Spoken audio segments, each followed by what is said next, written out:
If you are a business owner, this video is for you.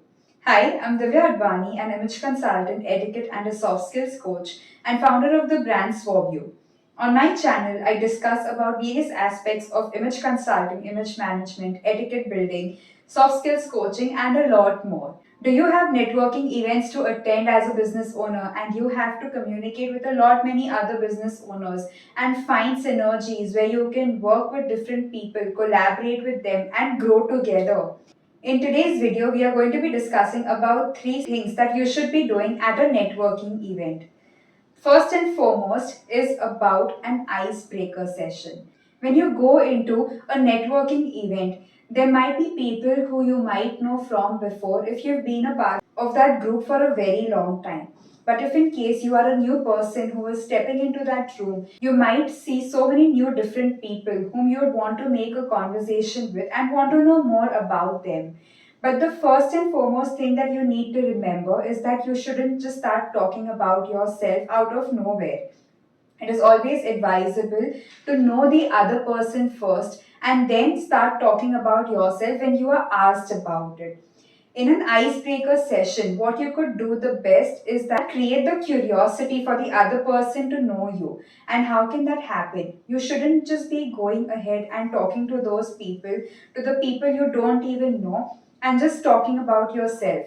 All you should do is that when you go in to break the ice, you can just ask them about their interest, ask them about what do they do and what got them into this field, and you could also ask them about their name, but first ask them about how they got here. If you are at a ABC networking meeting, for example, and you meet somebody, what you can do is go to them, tell a hello or a hi, and then ask them about their business. Once that person gets comfortable talking about his business, since it's a networking meet for business owners, you have to ask them about their business. Once he gets comfortable talking about his business, you can show appreciation to him about the work that he is doing and tell him that, oh, sorry, I didn't get your good name. Could you please tell me your name? You've had a very interesting journey and I'd like to know more about you. Once you've started building up this interest in the other person, automatically the other person is going to get comfortable with you and will want to know more about you. This is the very first thing that you should be mindful of in an icebreaker session. In my book, 101 Tips and Tricks to Enhance and Upgrade Yourself and Your Image, people who have gone through it and seen the content of the book, they have all come back to me and told me about how much that book has helped them. This book is apt for every age person, be it a 14-year-old, a 40-year-old, or an 80-year-old person.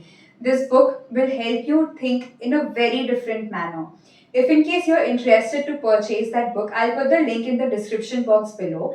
My book is available on Amazon worldwide in an ebook, which is on Kindle, and also in a paperback version. So you can pick either of the ones that you want.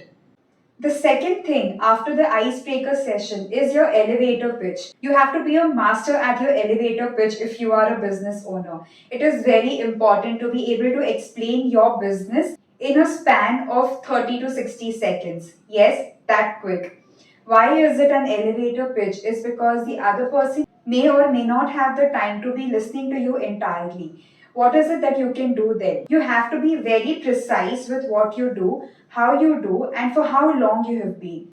Now, taking an example about me, I am an image consultant and a soft skills coach. When I have to introduce myself, I will be very to the point with whatever details I want the other person to know about me to increase not just my credibility and my company's credibility, but also make them understand that why am I the best at this. So you can start introducing yourself by telling your name first, then your company name. If you have a tagline, like say for example, my company name is Suave U. I will tell them, hi, I'm Divyaa Advaani. I'm the founder of the brand Suave U and my tagline. So now I will not say my tagline. I will just say at Suave U, we craft confidence and shape success, since that's my tagline.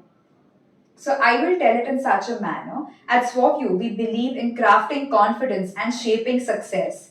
So now that person is getting intrigued to know more about you. Then you have to go next saying that I have been in the business for how many ever years that you have been in it. How many people have you helped with your services or your products? And where all have you been working over the number of years that you have been in this business? If you are a startup, don't worry. You can still be creating your own elevator pitch. You may not have a lot many years of experience, but you can always speak about the things that you have helped solve for the other person. Your unique selling point. What is it that the other person has benefited because of your product or your service? These are a few things that you can use in an elevator pitch. If you haven't followed me on my social media handles yet, I'm there on Instagram, Facebook, and on Threads. So if you haven't done that yet, I will put the link over here and also in the description box below. I put up details about my upcoming workshops on my social media handles. So if in case you wish to be a part of it, I'd be more than happy to have you. The third point is now about active listening. It's not only about talking about yourself during an icebreaker session or during an elevator pitch, but you also have to be an active listener. Yes, it's not just an active listening part when you have to just keep listening to the other person, but you also have to be such a good communicator that the other person also listens to you actively. Now, how can you check that the other person is listening to you or you are listening to the other person? Whenever in a conversation, try and nod your head when somebody is telling you something. So if there is somebody talking to me and I'm agreeing to one point, I will just nod my head and I will not say too much, because here we only and only have to listen to what the other person is saying. Whatever doubts or suggestions that we have, we will be giving them after they have completed talking. This way, they will also feel that the other person is listening to them and they are being acknowledged. If you are a new viewer to my channel, I would request you to please click on the subscribe button and also on the bell icon next to it so that you get notified each time that I have a new video put up. And if you are a returning subscriber, thank you so much for being here with me. Next, after nodding, you do not have to just stop at nodding, or you do not have to continuously keep nodding. It will look very animated if you just keep nodding all the time, and it will not pass a good signal to the other person to be talking to you any further. So, nod once or twice, and that's about it. Once they have finished, or if you are the person who is talking to the other person or a larger audience, when you are talking, in order to make sure that the other person is listening to you, you may ask questions. Now, these questions would be related to the topic that you are talking about. When I would be talking to a larger audience or to somebody on a one to one basis, what I will do is I will try and put in one question in between so that the other person also becomes a part of the conversation.